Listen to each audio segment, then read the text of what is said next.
Daniel Dias, a gente estava falando aqui dos valores das commodities, dos preços, e tu traz também hoje uma contribuição que é sobre a nova diretriz de preço da FAO, né? Que é o braço da ONU que trabalha aí com alimentos, né? Bom dia, Daniel.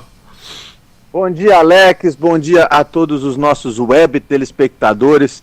Essa tecnologia fantástica que você me apresenta, eu estou aqui no meio do pasto em Minas Gerais, chuvoso, mas chuvoso, e eu com um simples clique aqui estamos falando por ondas cibernéticas. Incrível isso, né? É que nós temos um cara aqui, o cara faz milagre, que é o Diego, viu? Quando tu vir aí de Minas, traz uma cachaça pra ele, viu, amigo?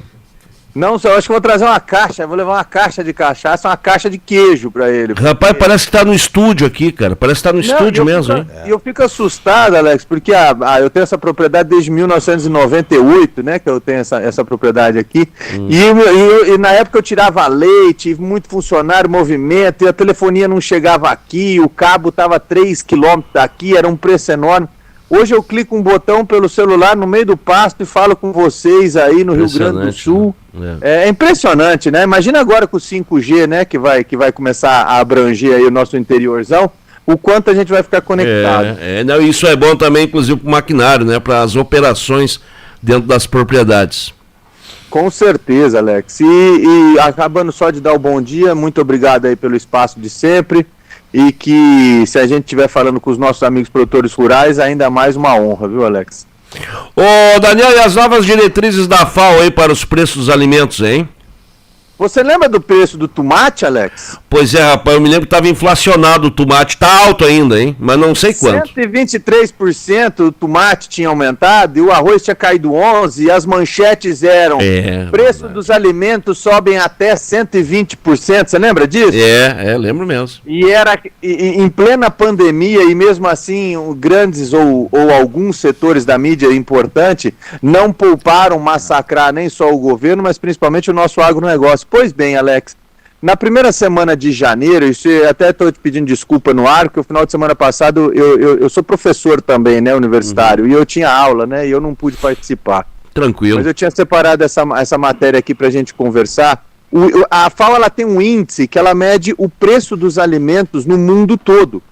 Porque a FAO nada mais é, Alex, do que o braço da ONU, Organização das Nações Unidas, para a segurança alimentar.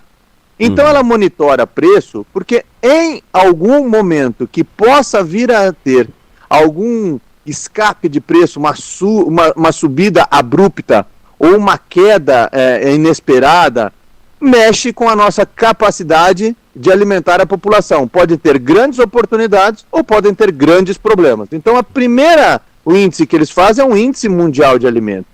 E esse índice mundial de alimentos, ele caiu pelo 9º mês consecutivo, mas ele acumula ainda uma alta de 14,3% em relação a 22%. O que eu estou querendo chamar a atenção, Alex? Nós tivemos sim um aumento abrupto do preço dos alimentos em 2021, 2022, por conta de uma pandemia que sacudiu o mundo, aonde os processos de produção foram interrompidos, porque a gente não podia ir e vir, e não tínhamos até matéria-prima para comprar para produzir o que a gente queria produzir, não só no agronegócio, como nas indústrias. A gente acompanhou a escalada de preço. Mas os preços estão voltando ao normal. E isso precisa de um grande alerta, Alex, por dois motivos. Primeiro, que a gente vai diminuir a pressão inflacionária sobre a classe mais pobre no que tange a compra de alimentos, que todo mundo sai ganhando. Ninguém quer ver gente passando fome ou gente tendo que diminuir a qualidade da sua alimentação por falta de dinheiro. Ninguém quer ver isso, certo? Agora, por outro lado, a gente precisa dar uma dica para os nossos amigos produtores, e aí vocês estavam falando exatamente sobre isso, né? Sobre como que vai ser com milho para trazer os suinocultores, os agricultores, que é o seguinte, nós estamos voltando a patamares de preço do período pré-pandemia. E o período pré-pandemia, com os preços que eram aplicados, não traz a renda que o produtor se acostumou a ter em 2022 e 2021. Perfeito, por vários fatores, é verdade. Exatamente. Então, assim, a queda dos preços dos alimentos nada tem a ver com o cenário político conturbado e nem pode ser dado como louros para o governo eleito, que vai tentar usar disso ao máximo como uma benesse eleitoral, e nem pode ser crucificado ao governo passado como tendo sido o vilão da cesta básica, vamos dizer. Nós precisamos ser maiores que isso para interpretar o fato. Nós precisamos trazer para o produtor de maneira... Eu sempre digo uma coisa, Alex, uma notícia ruim de forma antecipada e certa, ela é muito melhor do que uma notícia boa, porque dá tempo de você fazer todo o seu ajuste administrativo e passar por aquele período de turbulência, certo? Seguro. Então eu estou querendo dizer o seguinte, que o preço dos cereais, de média geral, registrou uma queda já de 1,9% ante novembro e 4,8% a menos do que dezembro de 2021. E o grande motivo dessa queda do preço dos cereais é que as safras estão se recompondo. Nós estamos com uma super safra de trigo na Austrália e uma safra de trigo dentro da normalidade para um pouco maior nos Estados Unidos e na Europa. Ô, Daniel, e a Ucrânia volta a produzir nos seus patamares iguais antes ou não? Lentamente está conseguindo fazer a sua safra, está conseguindo colher, está conseguindo armazenar. O canal de escoamento lá tá se mostrando perene e vitalício, quer dizer, não tem a menor possibilidade de ser interrompido, porque vai agravar ainda mais a situação da Rússia e da Ucrânia com o Ocidente, né, com a Europa, que está comprando a briga cada vez mais, né?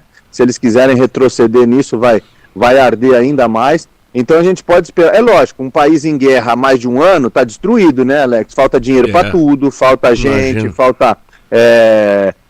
como é que a gente pode dizer? Não é nem coragem para plantar, porque isso eles têm de sobra. Falta coragem para você deixar uma luta e embarcar na outra, né? Porque a agricultura não deixa de ser uma luta durante 6 meses, né, Alex? E sem guerra já é complicado, tu imagina com guerra, tu imagina com os mísseis assobiando no teu cangote, tá doido. Nós estamos no mesmo país, vocês aí estão numa seca ferrenha, nós estamos debaixo de um dilúvio. Ontem, para você ter uma ideia, eu tenho 3 estradas que dão acesso à minha propriedade, 2 estão interditadas por queda de ponte, por causa de atoleiros e tudo mais. Eu tive que dar uma volta de 25 quilômetros para chegar na minha propriedade. Imagina. E choveu a noite inteira e está chovendo hoje. Então, quer dizer, se isso não é uma guerra, né, não pode ser comparado a uma guerra, está muito próximo de ser, né, Alex? Daniel, para a gente concluir, então, o que acontece com essas novas... com essa nova alteração da matriz de preços aí, o que dá para se dizer num recado curto e reto para o produtor? Que nós vamos trabalhar com uma receita menor do que a planejada em 2022 e vamos trabalhar com uma receita ainda menor da realizada em 2021.